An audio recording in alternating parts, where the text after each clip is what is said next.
particular webinar is regarding the fundamental of option trading. You can access my videos here. Plus, this is my first webinar regarding the option trading. Second webinar will be in detail and advanced. This would cover only the basic fundamental differences between the stock trading and option trading, and type of option trading and its terms. My first, which generally I tell everyone, if you really want to learn how to do the risk-free trading, honestly, then, because if you actually do stock trading or option trading, there is always a risk of losses. So if you are scared of losses, then this is not the area of expertise you should learn. Now come to the point. For option trading, fundamentally you need a couple of accounts. You have to check if you have a margin trading account which has a capability to do the option trading. You have to consult your web broker or your bank and have to check, do you have the option trading provision? If not, then you can ask them to add. Probably there is no additional cost to have that provision in your accounts. Otherwise, you have to get it. So to start with option trading, so I will start with the example of stock trading. Let's say Trevor has some 100 stocks of any equity. So Trevor has 100 stocks. He wants to sell it. The current price of stock is $10, and Emmy want to buy the stock, so she will pay $10 multiplied by 100, 1000, the total price to Trevor, and Trevor will give a stock. This is called stock trading. One is paying the cash and other is paying the stock. So how the option trading is different, and let's see. I'll take it with the example.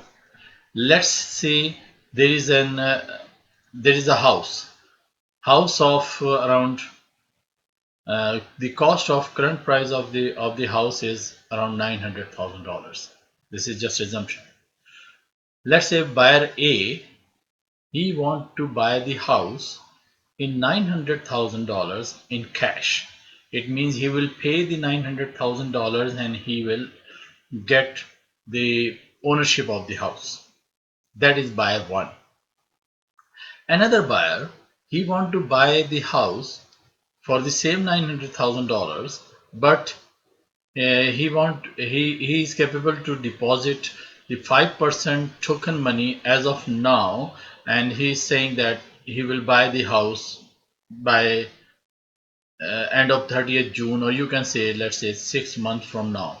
Okay, so he will pay the remaining amount by that time, but he is giving a deposit money of 45,000, which is 5% of the money. The other one, he can buy the house when it is built. He can pay full amount and get the house. Now, if we talk about buyer A actually invests $900,000 directly. On the other hand, the buyer B, he he got the commitment, he got the right of own the house for next 6 months by paying a token money of 45,000. It means if he could not pay the remaining amount within the time, then this non-refundable 45,000 will be lost. So let's say he is not able to pay 900,000 or 850,000 in next 6 months. So he will lose the 45,000 and that's it. So his stake is only $45,000. On the other hand, the buyer A has a stake of $900,000. Let's assume the market goes down within 6 months, and we see that market is 20% down. Housing market is 20% down because of any pandemic, because of any reason. So the price of the house in next 3 months or 4 months, whatever time frame we pick, is around 720ish. So $720,000 house of price now. So the buyer A, he would be in a loss of $180,000. On the other hand, the buyer B, who just paid token money of $45,000, so he can back off from the deal, leaving the 45,000 on the table because this is non-refundable. So his total loss would be $45,000. On the other hand, the buyer A, who bought the house in 900,000, he is under the debt of 180,000 loss. So this is the difference. So buyer A bought the house and buyer B bought the right to own the house in next 6 months. The commitment only. So his total loss would be only 45,000. On the other hand, let's say housing price goes up by 20%. So now the buyer A would have a profit, virtual profit of 180,000. So he bought in $900,000, but now he is in profit of $180,000. So his worth of the house is $9.8 million. On the other hand, the buyer B, who just paid the advance of $45,000 by having the right to buy the house, purchase the house in $900,000, but now since housing prices goes up, so this buyer B can sell the house, can sell this right to someone with more than $45,000. He can sell the right to purchase the house to someone else, the buyer C, for $90,000. So he will have the profit, 100% profit, whatever he has invested because of the right to purchase. So this is kind of option, right to purchase or sell to purchase. So it's a commitment. On the other hand, this is kind of a stock you are buying. So this is the difference between the stock and the option trading. So if you take the same example now, so option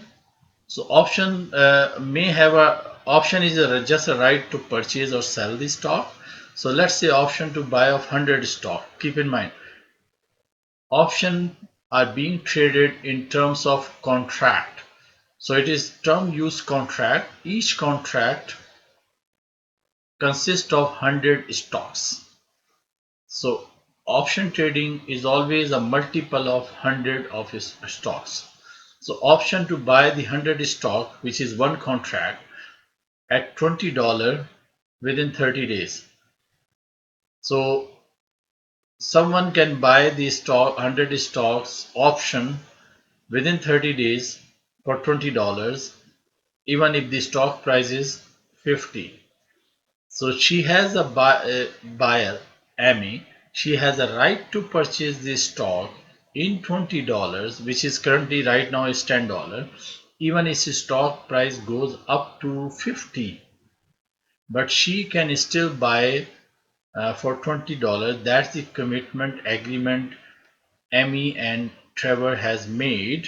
So because of that commitment, Amy has paid some premium, some money to Trevor to get the right to purchase the stock at $20 even if it goes to $50. So this is she might have paid a minimum amount like $2 per stock to get the right. So she bought the right of purchasing the stock in $20 for some amount, but now she can own the stock for $20 after 30 days, or she can sell the right to buy stock to someone else. This right to buy or right to sell stock is the option. So this is the example of option trading. So now what are the option types and definitions? So let's assume a stock has a current price is $2.1. So just a reminder that each option contract would have 100 stocks in it. So option price will always be very cheaper as compared to the stock price. So I can give an example like Apple. Apple is $120 stocks right now, 118, 120 range, but you can buy options of Apple for $2 per stock for a limited time period. So its option cost is a derivative of main stock.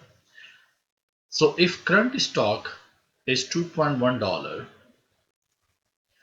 and there is always an expiry date for your agreement, for your commitment, for your contract of option. So options are not forever. So you have a cutoff date. Up to then you can exercise your option, you can use your option, otherwise option contract will expire by that time.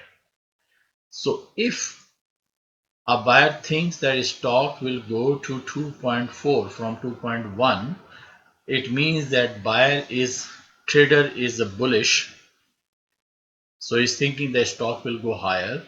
So if you buy option for a bullish parameter, then these options are called call option. So whenever you are bullish on a parameter, on a stock, then you will buy call options. If you are bearish for an option and you're thinking that the stock price will go from 2.1 to 1.8, which means you are bearish, then in that case you will buy a put option. So any given time, the trading platform will give you option for call and put both, and it would be your choice. Either you want to buy the call options or you want to buy put options. So if you are bullish, you will go with the call option. If you are bearish, you will go with the put option. So these are three basic fundamentals for option trading: expiry date, strike price. If you are targeting 2.4, so you will buy the call option against 2.4 price. That price will call strike price. On the other hand, for the put option, if you are targeting 1.8 as a price and you are buying option against 1.8, then 1.8 would be your strike price for the put options. So now I'm going. Let's go a little bit more details how it works. Let's assume there is a stock and current stock price is 125. So there are the flow of the price may be 110, 15, 20, 130, 135, 140. So either it can go to 145 towards 140, or the price can go down towards 110. But current price is 120. So if you want to buy the call options, if you are bullish, so you would see that call option for strike price. I repeat, strike price is the price which you are targeting. So call option for the strike price of 125 would be, these are just example arbitrary numbers. So let's say for a call option for 125 is $5. For 130 is $2.5 per stock. So rather than paying 130 for one stock, you are paying $2.5 per stock for the option. Options are not exactly the stock, but options are a commitment or a right to purchase the stock at a certain price. So right to purchase the stock at $130 or sell the stock at $130, this right will cost you $2.5 as premium. So for 135 options maybe $2.25, and same vice versa. 120 maybe $7.50.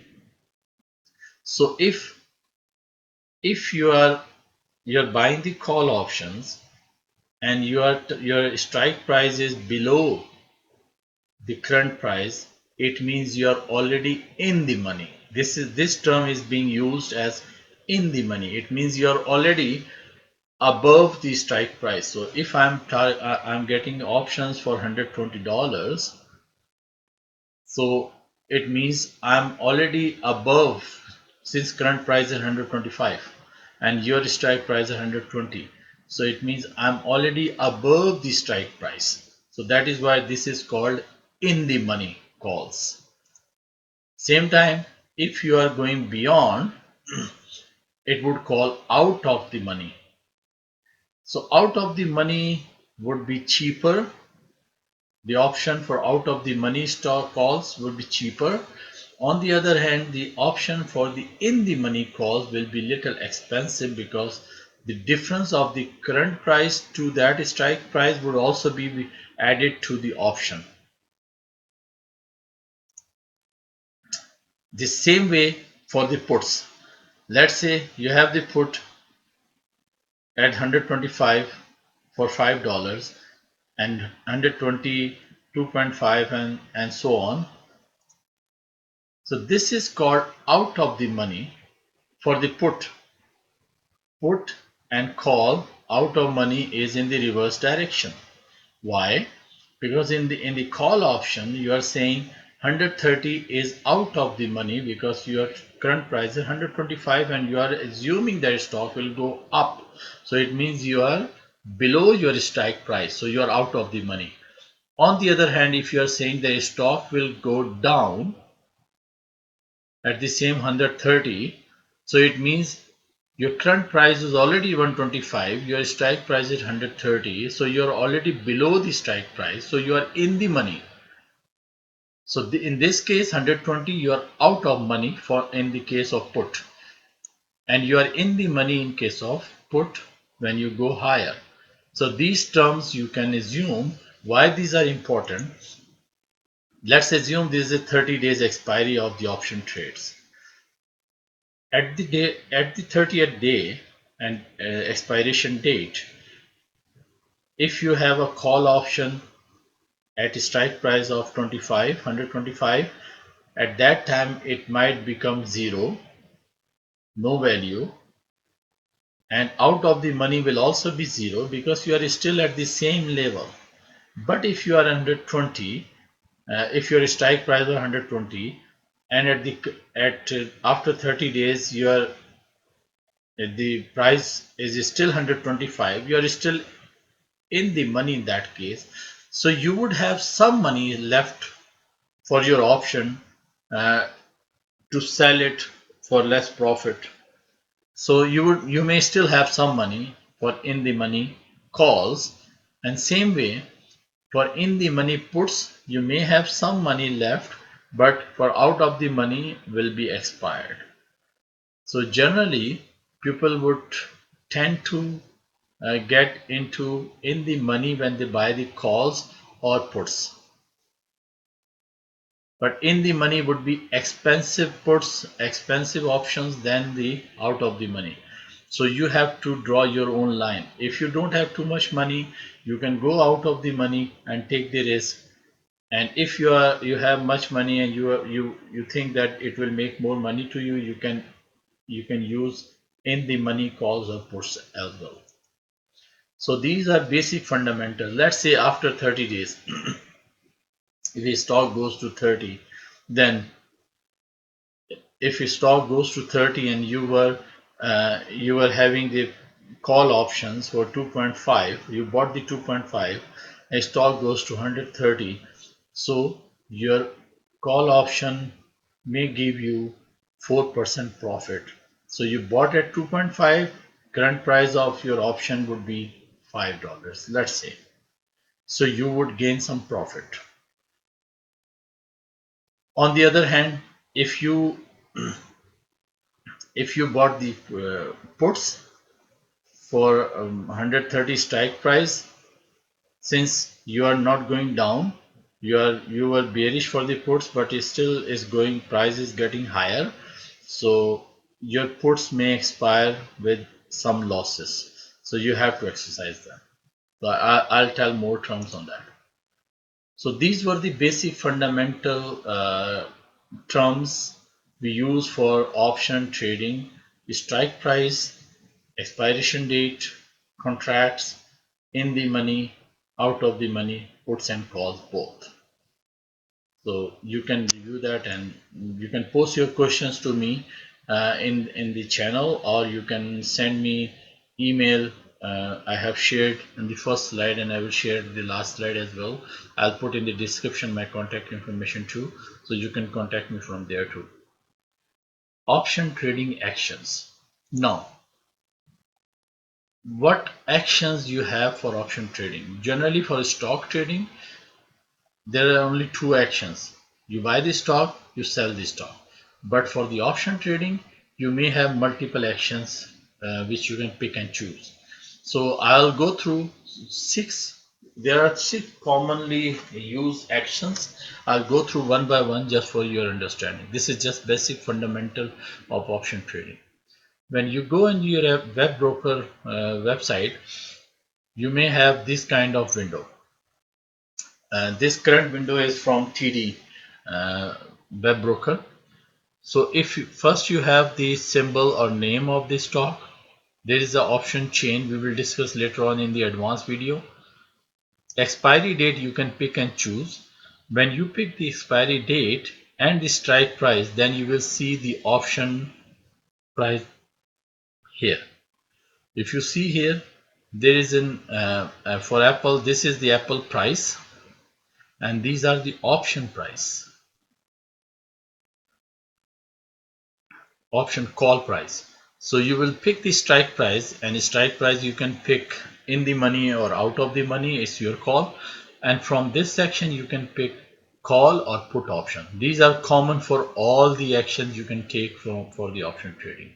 Now action here, buy to open. When you are buying a call, you select buy to open, and these are the quantities in terms of contracts. Keep in mind, don't make a mistake. This one means 100 stocks. So it means if the option trading option cost for this stock at this time is $4.1, so this $4.15 is for only one stock, and one here means 100. This one means multiplied by 100. So it means you will be paying $415 for this one trade. And then again you can pick the market price or limit price which you normally use to do for stock trading, but fundamental difference are here. So you have to pick the expiry date, strike price, select put or call, select buy to open. This is the one action. Sell to close. Once you bought the option of call, before the expiry date you have to sell it again, so you can get the profit. Otherwise it will become zero. If it will end up zero, you have to take the action. So same stock you can sell to close whatever will be the price. So if you have bought at 4.15 and current price is 4.18, you can sell anytime before the expiry date at price you pick, either profit or loss. So you can sell that, and you can sell only the amount which you already bought. So buy to open, then sell to close. These are two terms generally you will be using for option trading. Then buy to open, the puts is the same thing. Buy to open, same action, but rather than call, we are talking about puts. You see 5.81 is the put cost per share, and this one is the quantity of 100. So 1 is the contract, multiplied by 100 is number of stock. So you will be paying, buy to open, you will be paying $581 to buy one contract. And same thing, then you have to close the put as well. So whatever you buy, you have to close it.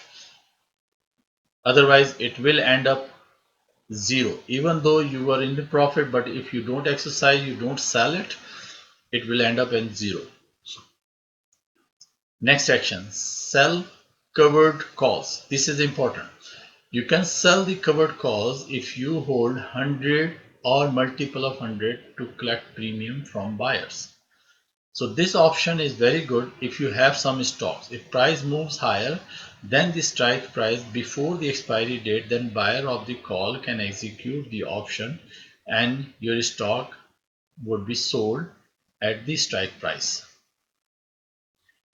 It means when you sell the calls, if you already have 100 stock for something, some quantity like Apple, if you have 100 stock of Apple and you sell the covered calls, someone will pay you for that premium.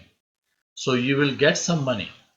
But whatever the strike price agreed, for example, if I go back to the previous slide, if Apple uh, calls are $418 and you already have 100 stocks, rather than buy or sell to close, I'll sell the covered calls and somebody will pay me $481 for a certain period of time. And if my strike price hit, he can buy the stock at that price and you will keep the premium, and the price of the cost will also be paid to you once he buy the stock. If price doesn't go higher, then the other guy will not buy your stock, but you can keep the premium. You keep the premium in both cases. Risk: if price moves significantly higher than the strike price, you lose the extra profit. For example, your strike price for Apple was 125 and current price is 120. And if you sell the covered call for 125 and after 30 days if the stock goes to 130, so you will still be selling the stock in for 125, not 130. So you will be losing in profit, but not in reality, because you bought the stock at 120, you are selling at 125, even though the current price of the stock might be 130. So that would be your maximum loss you can have. Buy to close will be used to close the contract if required. So for example, if you don't want to continue with this and you see that if I pay back the premium back, then you can buy it close. So if I go from this screen share again, so assume you have 100 stock of Apple, you are selling the calls because you are thinking the stock will go up. So you're selling the calls, which is called sell to open covered, and somebody will be paying you $418 or 400. So you have the 100 stock and your price of stocks are 110. You're selling at a strike price of 110.18 and you can get the premium of $400. At expiry date, assume if it goes to 111, then no action will be taken. You don't need to take any action and you keep the premium. If it goes above 118, then other guy will buy the stock at 118 and he will pay you the amount of 118 per stock. Sell the covered puts. If you have the stock and you are assuming that stock will go up, you can actually still make some premium by selling the put. You are saying that you can sell the stock at the lower price if it goes. It's the same thing. You have the put, you sell the covered puts. So if there is 100 stocks at the cost of 110, current price of Apple is 116, you sell the covered puts for a strike price of 100. Let's assume you are thinking you are bullish, you are not thinking that stock can go 100, but some other guys are thinking and you can actually sell. Someone will buy your puts for $100 cost at half cent. So in the half cent, you keep the premium of $50. If your stock goes to 100 or below, then you will still be selling it for $100 and you will still keep the premium. Uncovered calls is very risky. That's why I'm not putting example. I will not encourage people to go with the uncovered calls to sell. When you sell the uncovered call, it means you are promising that you will buy the stock at a higher price, and for that commitment you will getting premium, but you don't know how high stock can go. So I have seen many stock, they went from $3 to $40. So let's assume you bought some you sold some uncovered calls for $4. The stock was at $3, but it goes to $50. So you will buy the stock at $50 because you have commitment that you will actually um, sell the stocks in $4. That's the commitment you made when you sold the uncovered calls. So you will be actually have a huge loss. So that's why I'm not recommending this. I'm not showing any example for that. Uncovered puts is okay because if you are waiting for some stock to come down and then you will buy it. So rather than just sitting and waiting, you can sell the option uncovered. It means you are selling your commitment that if a stock goes down, you will buy the stock at certain price. So for example, you want to buy Apple at a lower price. You sell the uncovered put at a strike price of 100. It means you are saying that if Apple goes to 100, you will buy it. Because of that commitment, you are getting a premium of half cent probably, and you keep the $50 as a premium. If a stock goes to $100, you will buy 100 stocks for $100, and if a stock doesn't go to $100, you just keep the premium and just stay aside. The risk on this one, if a stock goes to $80, even then you have to buy a stock at $100. That is the risk you have. So you have to calculate your risk, but generally this is good option that you sell uncovered puts to buy the stock at lower cost. So these were the basic fundamentals for the option trading. Please subscribe my channels. I will share the link in the description, and I will send my email and contact information. Also, you can contact me for further details. If you have any question, feel free to contact me for any support you need. I'll be helping you, advising you whatever you need, and you subscribe my channels as per your need, as per your interest. I will put these channel link in my description. Will I will publish my second advanced level option trading, which will have the strategies of options, how to do that. So you can actually wait for that, and I will post the other video very soon, and you will have the link. If you subscribe, then it will come to your inbox automatically. Thank you very much. We'll see you soon. Thank you. Bye.